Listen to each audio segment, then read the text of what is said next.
On va avoir l'impression que les hommes blancs sont dans une masculinité plus acceptable que les hommes racisés, qu'ils sont moins sexistes et moins homophobes que les autres, parce que c'est la norme en fait, tout simplement, parce que c'est le sexisme dominant, c'est le sexisme bienveillant, c'est le racisme bienveillant, c'est celui qu'on voit pas.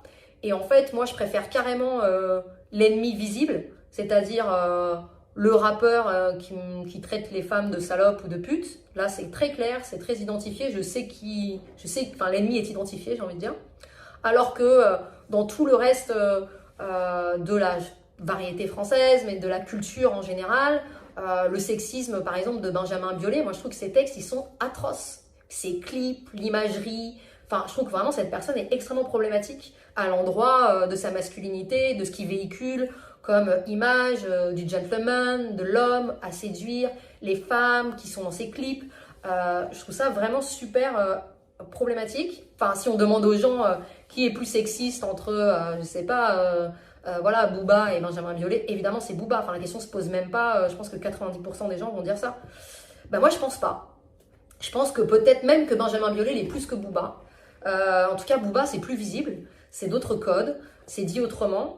Benjamin Biolay, c'est beaucoup plus pernicieux, c'est un autre langage en fait. Il y a aussi cette dimension de classe sociale, je trouve, où on va avoir l'impression que les rappeurs ou les artistes blancs qui viennent d'un milieu un peu plus aisé, parce que je pense par exemple que Jul ne rentre pas dans cette catégorie-là, c'est un bon contre-exemple.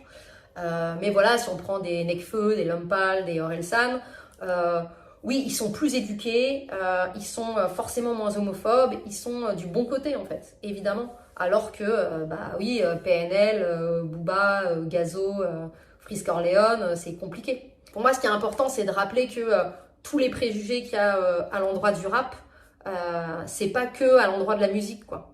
C'est que la culture dominante, si elle méprise le rap, si elle le méconnaît autant, si elle lui laisse toujours pas la place qu'il mérite aujourd'hui, alors que c'est la musique la plus écoutée depuis maintenant des décennies en France, c'est celle qui vend le plus, il n'y a que ça en fait, c'est que ça qui marche, et ben c'est tout simplement parce qu'il y a aussi d'autres rapports de pouvoir qui se greffent à cette lecture-là et à ce prisme-là, et c'est ça qui est passionnant, c'est que c'est une super grille pour regarder la société en fait, le rap.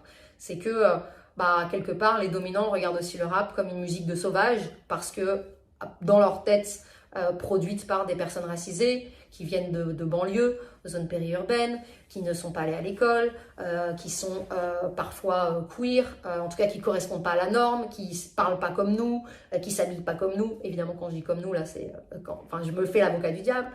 Et du coup, bah, c'est eux les responsables de tous les maux, quoi. C'est beaucoup plus facile de désigner le rap comme étant le responsable du sexisme, des violences, de la drogue, puisque là, il y a ce truc-là aussi de les rappeurs qui se suicident, qui se droguent, qui incitent les jeunes à les paroles dans la drill, c'est une super mauvaise influence. Tout est de la faute du rap, en fait. C'est pas de la faute du porno. Non. C'est pas de la faute de la pub, non. Des violences policières, de tout ça, jamais. C'est jamais la faute de la société au sens large, tout est la faute du rap. Donc faut pas déconner. On voit que depuis MeToo, il y a quand même beaucoup de milieux qui sont concernés, même si il y a certains milieux où on est loin encore d'avoir déterré toutes les affaires. Et je pense qu'il va falloir des décennies et des décennies pour y arriver.